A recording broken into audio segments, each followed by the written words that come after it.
Nesse vídeo nós vamos comentar a decisão da ANEEL em reduzir a bandeira tarifária de energia. Será que isso aqui impacta as elétricas? Vamos entender também um pouco a dinâmica aqui da inflação e dos custos no setor. E vamos falar do imposto no exterior. Será que ele vai sair, vai caducar? Bem-vindo ao canal Top Ações. Vamos começar falando então do imposto no exterior, onde até pouco tempo nós tínhamos uma isenção em vendas mensal de 35 mil. E aí, nesse novo governo, estão mudando para um imposto aqui absurdo de isenção de apenas 6 mil por ano, só que é de lucro, né? 15% será pago de IR em lucros de 6 mil. Só que lucro ficou um pouco relativo e dá a entender, dependendo de como você fazer a leitura aqui, que dividendos também serão considerados como lucro. Aí lascou de vez, né? É uma palhaçada, é muito imposto, 6 mil é isenção muito pouca, né? E é por ano agora, antes nós tínhamos por mês 65 mil em vendas, né? E dividendos eram totalmente isentos. E aí nós temos também o cenário de passando de 50 mil, a pessoa paga 22,5. Então isso aqui tudo é para taxar a classe média, vamos deixar bem claro, porque os ricos fazem um domicílio no exterior e está tudo resolvido, né?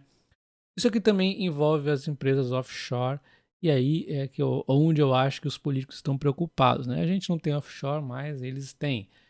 E aí, então, o Haddad está enfrentando aqui dificuldade do Lira, não está querendo aprovar isso, e pode ser que caduque.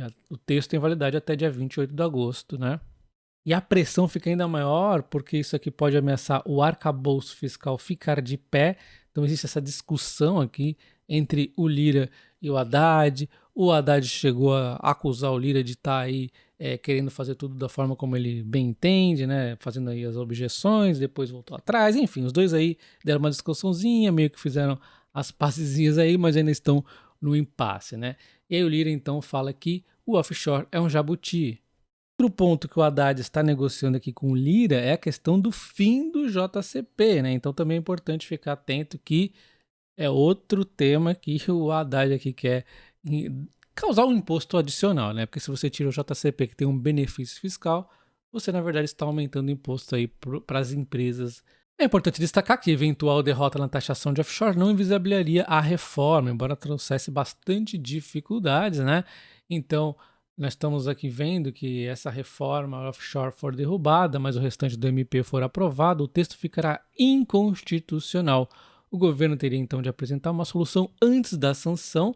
Eu não sei se é exatamente o último dia 28 ou se tem que ser um dia antes aí, que seria o dia 27. Mas enfim, o prazo está aí finalizando, né? Então o executivo conta com a taxação de capital no exterior ainda em 2023 para compensar a redução ali, a melhoria na faixa de IR ali, né, da isenção.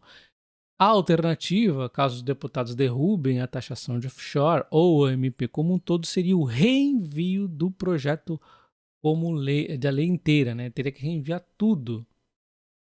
E ali é que está o risco aí pro Haddad. Enfim, falando agora então da ANEEL, ela sugeriu então redução de 36,9% nos valores das bandeiras tarifárias das contas de energia. Lembrando que as bandeiras de energia, elas indicam, né, as condições que nós estamos aqui em termos de custo de geração. Então nós temos a bandeira verde, onde são as condições aí favoráveis, não há nenhum acréscimo. A partir da bandeira amarela nós já temos algum acréscimo, a vermelha mais ainda, no patamar 1 e no patamar 2 ainda maior, né? Aquele cenário de crise hídrica bem ruinzinho aí. E o que podemos entender então como um momento mais favorável? É a questão dos preços dos combustíveis no mercado internacional, além disso, considerados também a oferta de energia aumentada aqui por usinas hidrelétricas, além da diminuição dos custos dos contratos sob gestão das distribuidoras e o fim dos contratos das usinas negociadas no leilão emergencial. Então, esse cenário aqui favoreceu a redução aí do preço de energia. Então vamos entender os impactos para as empresas de energia, começando com as de transmissão de energia, elas não estão nem aí para esse ajuste aí, elas não estão nem aí para o preço de energia, elas não estão nem aí para crise hídrica, elas não querem saber de nada, elas só querem saber de ter a sua linha disponível para transmitir energia. Essa é a tarefa delas e para isso elas recebem a RAP, a Receita Anual Permitida. Construiu a linha, está disponível, não está dando problema, então está ganhando receita, e essa receita é reajustada anualmente pelo IPCA, ou seja, reajustado pela inflação. No caso aqui da Taesa, tem também até mais da metade aí pelo IGPM, a Alupar também tem IGPM, mas esses indicadores aqui, IPCA e IGPM, sendo que a Transição Paulista, por exemplo, é 99 e poucos por cento IPCA reajustado aqui, tá? Então, tranquilidade absoluta, né? Só que no meio disso também tem os ruidinhos dela, que é o quê? No momento de inflação muito alta, como nós vimos lá em 2020 para 2021, olha só o quanto nós tivemos de elevação de custos na empresa. Aumentou o pessoal, né? Nós tivemos um momento de inflação, aumentou o serviço, aumentou tudo. E aí ela teve que arcar com isso. Então é sempre importante a gente ficar olhando nesse momento de custo muito alto, de inflação alta. O mercado parece ter amnésia e esquece que a empresa no ano seguinte vai ter reajuste. E aí pode ser uma oportunidade bastante interessante. A Transição Paulista teve os problemas lá com a RBSE, que deu uma tumultuada adicional, né, em alguns momentos, mas de modo geral é assim. Teve o custo muito alto, depois vem a compensação. E aí, geralmente, o custo alto é oportunidade, né? Então, o que aconteceu na sequência foi reajustes no IPCA, olha só, o grande reajuste aqui, e no outro ano agora também o grande reajuste, né, que vai acontecer agora. Então, nós estamos aí as empresas sendo reajustadas pela inflação, nas empresas de transmissão de energia não estão nem aí para esse negócio aí de bandeira, estão nem aí. Então, nós temos aqui as empresas de geração. As empresas de geração, elas já vivem ali sua realidade difícil no dia a dia, né? Então tem crise hídrica, elas vão lá e sofrem, aí tem o MRE, aí tem uma confusão para vender, e tem muito, é bem difícil para elas os dia a dia. A gente vê aqui o portfólio da Auren Energia, ela deu uma adiantada que já vendeu antecipadamente o máximo possível, e aí o preço de energia foi caindo, caindo, caindo, e eles até foram vendendo um pouquinho mais abaixo, mas já deu uma protegida para caso a energia fique muito baixa os preços até 2025. A expectativa é que 2026 em diante já comece aqui a ficar melhor, né? Porque é o equilíbrio oferta e demanda, né? Nós tivemos muita obra sendo feita de geração de energia, a energia estava cara, né?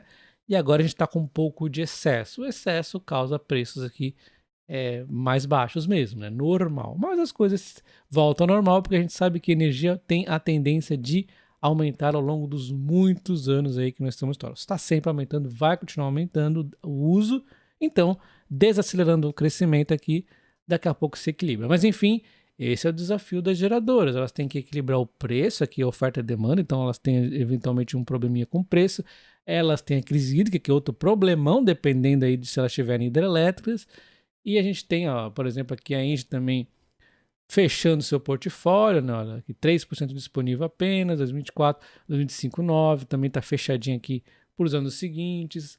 Temos a ASB3, que deu até uma fechada de 100% aqui em 2024, mas ela demorou até um pouquinho aqui para fazer algumas vendas. A ASB3 pelo menos já está protegida também até 2025, tranquila, 2026, 2027, se não diminuir o preço de energia, vão ter desafios. A gente tem a Eletrobras também, que está bem descontratada, tem desafios ainda mais difíceis ainda, mas ela está indo muito bem também, tá? Enfim, todas elas estão gerenciando de forma relativamente bem aqui a questão do preço de energia. Então nós já entendemos que as transmissoras não ligam para esse cenário, a geradora já tem os seus desafios do dia a dia e as distribuidoras elas têm algum envolvimento sim. Mas primeiro vamos entender os principais riscos aqui de curto prazo das distribuidoras, que é o DEC e o FEC, né, que ela tem aqui as interrupções, a duração das interrupções que acontecem, a frequência que essas interrupções acontecem, elas têm aqui um parâmetro da ANEEL para cumprir, né? Isso aqui, inclusive, se elas ficarem muito longe aí por muito tempo, pode ser bastante complicado para elas. Nós temos também a inadimplência, que também é um problema que vai envolver provisões, é mais ou menos como os bancos ali, elas têm que controlar isso. É mais difícil ter inadimplência em energia, né? Afinal, muito crucial para as pessoas, porém, a inadimplência fere mais as distribuidoras, que as margens são mais apertadas, então tem menos margem aí para dar problema. Então é bastante grave, mas elas acabam em algum momento recebendo isso aqui, né? E aí nós temos então a questão das perdas. E aqui, olha só, tem as perdas técnicas, né, que é os equipamentos e tudo mais aí, e tem as perdas não técnicas, como um dos principais, o principal motivo é os gatos, né? O gato aí que o pessoal faz para furto de energia. Então ela já tem bastante desafio. É importante ter em mente o óbvio, que as distribuidoras de energia são quem arrecada a receita aí dos pagamentos das contas pelos consumidores, então elas têm um impacto aqui, né? E o intuito dessas bandeiras foi criada em 2015, né? Elas são atualizadas anualmente, mas o intuito delas é que as bandeiras sinalizem o consumidor o custo de geração de energia. A medida também atenuou os efeitos do orçamento nas distribuidoras, olha só. Até então, as empresas eram obrigadas a carregar os custos que só eram repassados às contas de luz no reajuste tarifário anual. Então, vocês viram que as distribuidoras já têm uma série de enroscos para lidar, e esse era mais um dos problemas, porque a bandeira tarifária agora atenua isso. Tem uma crise hídrica amanhã do nada, a bandeira tarifária vai lá para o vermelho, né? Vermelho 2, se for o caso, amarelo, seja o que for, vai ter um aumento aqui que vai atenuar.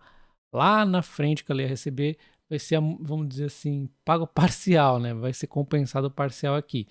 E aí, depende da situação aí mais de longo prazo, eles vão lá e atualizam os preços das bandeiras que vamos estar falando agora, o que é diferente de mudar a bandeira. Eles podem diminuir a bandeira agora, pode ser que amanhã dê uma surpresa, aumente aí de crise hídrica do nada aí, e aí eles vão lá e põem a bandeira vermelha, né? Então, atenua o problema com as distribuidoras, né? O reajuste lá vai ser mais suave, é basicamente isso.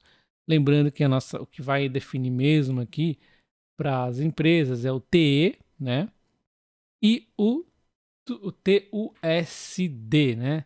Então, quando você vai ver, vamos ver aqui, ó, o TSD está bem claro aqui, ó. Aqui o fio B é o que as empresas de distribuição de energia recebem. E aí tem as outras questões, a perda técnica, a perda não técnica, né? Ó, a perda técnica, não técnica, aliás, o gato aqui, ó, você paga quando as pessoas que não têm um gato, você paga um limite ali, né, de gato. Aí quando as empresas de distribuição de energia ultrapassam este limite aqui, ó, quando ultrapassa esse limite, aí é elas que bancam essa diferença. Então é muito importante para as empresas manterem aqui os limites que a ANEEL entende ali como aceitáveis para aquela região, né? O Rio provavelmente deve ter muito maior, deveria até que ser maior ainda, porque lá é muito complicado algumas regiões, né? Enfim, então resumindo, não tem nada a ver com as geradoras nem com as transmissoras, mas tem sim a ver com as distribuidoras, onde as bandeiras vieram para ajudar a equilibrar o fluxo aqui, né, dessas oscilações de custo aqui de energia. Então, basicamente, está dentro do esperado, dentro do contexto, essa redução aqui. Deixa o like no vídeo, um abraço e até o próximo. Valeu!